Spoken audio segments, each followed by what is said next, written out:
जय हिंद दोस्तों। आज हम लोग पढ़ेंगे प्राचीन इतिहास यानी एंशियंट हिस्ट्री। इसमें टोटल 26 टॉपिक है। पर डे एक टॉपिक को कंप्लीट करते हैं। पिछला वीडियो में 15 टॉपिक को समाप्त किया गया है।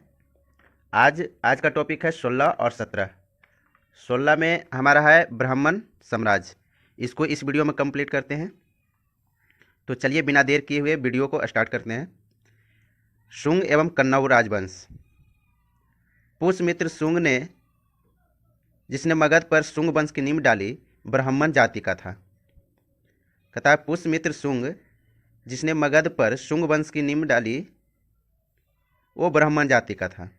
शुंग शासकों ने अपनी राजधानी विदिशा में स्थापित की।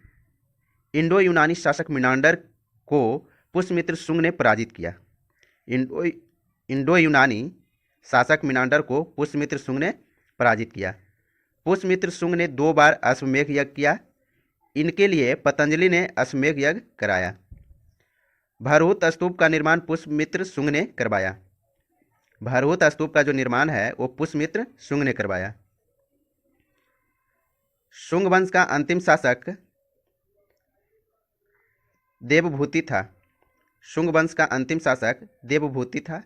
इसकी हत्या 73 ईसा पूर्व में वासुदेव ने कर दी और मगध पर कन्नौज वंश की स्थापना की गई। कन्नौज वंश का अंतिम राजा सुशर्मा था। कन्नौज वंश का अंतिम राजा कौन था? सुशर्मा। अब सातवाहन राजवंश। सिमुक ने 60 ईसा पूर्व में सुशर्मा की हत्या कर दी और सातवाहन वंश की स्थापना की। सातवाहन, जिसको आंध्र वंश के नाम से भी जाना जाता है, के शासकों ने अपनी राजधानी प्रतिष्ठान में स्थापित की।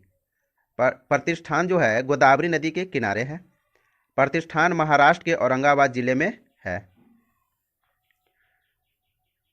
सातवाहन वंश के प्रमुख शासक थे सिमुक, सतकर्णी, गौतमीपुत्र सतकर्णी, वशिष्ठिपुत्र पुलुमावी तथा यज्ञश्री सतकर्णी। सतकर्णी ने 2 अश्वमेध यज्ञ तथा 1 राजसूय यज्ञ किया था। सातवाहन शासकों के समय के प्रसिद्ध साहित्यकार हाल एवं गुणाढ़ थे। हाल ने गाथा सप्तशती नामक पुस्तक लिखी और गुणाढ़ ने बृहद गाथा नामक पुस्तक की रचना किया। सातवाहन ने चांदी, तांबे, सीसा, पुटीन और कांस्य की मुद्राओं का प्रचलन किया, जिसमें सीसा जो सर्वाधिक मात्रा में चलाया। सातवाहन अपना सिक्का ढालने में जिस शीशे का इस्तेमाल करते थे उसे रोम से मंगाया जाता था। ब्राह्मणों को भूमि अनुदान देने की प्रथा का आरंभ सातवाहन शासकों ने ही सर्वप्रथम किया। भूमि दान का सर्वप्राचीन पुरालेखीय प्रमाण शताब्दी ईसा पूर्व के सातवाहनों के नानाघाट अभिलेख में मिलता है, जिसमें अश्वमेध यज्ञ में एक गांव देने का उल्लेख है। सातवाहनों की राजकीय भाषा प्राकृत एवं लिपि ब्राह्मणी थी। सातवाहनों की राजकीय भाषा प्राकृत थी और लिपि ब्राह्मणी थी। सातवाहनों में हमें मातृतंत्रात्मक ढांचे का आभास मिलता है। उनके राजाओं का नाम उनकी माताओं के नाम पर रखने की प्रथा थी, जैसे गौतमीपुत्र, वशिष्ठिपुत्र आदि। लेकिन सातवाहन राजकुल पितृतंत्रात्मक था, क्योंकि राज सिंहासन का उत्तराधिकारी पुत्र ही होता था। सातवाहन शासकों ने ग्रामीण क्षेत्रों में प्रशासन का काम गौलमिक को सौंपा। गौलमिक एक सैनिक टुकड़ी का प्रधान होता था, जिसमें 9 रथ, 9 हाथी, 25 घोड़े और 45 पैदल सैनिक होते थे।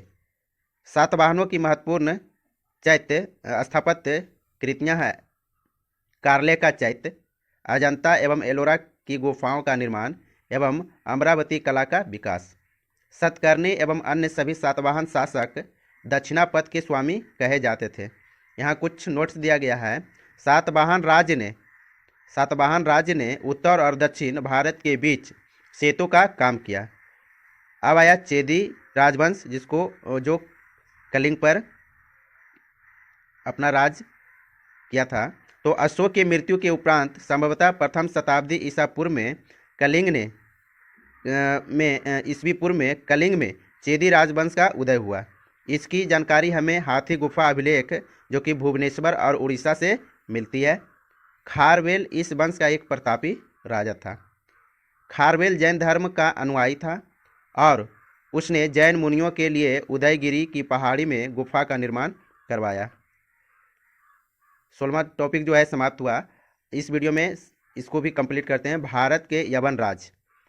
भारत पर आक्रमण करने वाले विदेशी आक्रमणकारियों का क्रम है, पहले हिंद यूनानी, उसके बाद शक, पल्लव और कुषाण।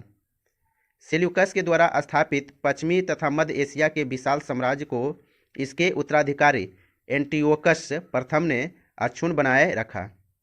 एंटियोकस द्वितीय के शासनकाल में विद्रोह के फलस्वरूप उसके अनेक प्रांत स्वतंत्र हो गए। बैक्ट्रिया के विद्रोह का नेतृत्व डियोडोटस प्रथम ने किया। बैक्ट्रिया पर डियोडोटस प्रथम के साथ इन राजाओं ने क्रमशः शासन किया।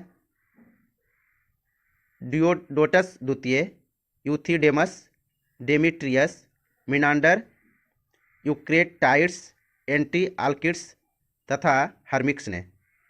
भारत पर सबसे पहले आक्रमण बैक्ट्रिया के शासक डेमिट्रियस ने किया था। इसने 190 ईसा पूर्व में भारत पर आक्रमण कर अफगानिस्तान, पंजाब एवं सिंध के बहुत बड़े भाग पर अधिकार कर लिया। इसने साकल को अपनी राजधानी बनाई। इसे ही हिंद यूनानी या बैक्ट्रिया यूनानी कहा गया है। हिंद यूनानी शासकों में सबसे अधिक विख्यात मिनांडर हुआ, जो 165 से 145 ईसा पूर्व में हुआ। इसकी राजधानी साकल, जो आधुनिक सियालकोट है, उस शिक्षा का प्रमुख केंद्र था। मिनांडर ने नागसेन यानी नागार्जुन से बौद्ध धर्म की दीक्षा ली थी। मिनांडर के प्रश्न एवं नागसेन द्वारा दिए गए उत्तर एक पुस्तक के रूप में संग्रहित है, जिसका नाम मिलिंद पनो अर्थात मिलिंद के प्रश्न या मिलिंद प्रश्न है।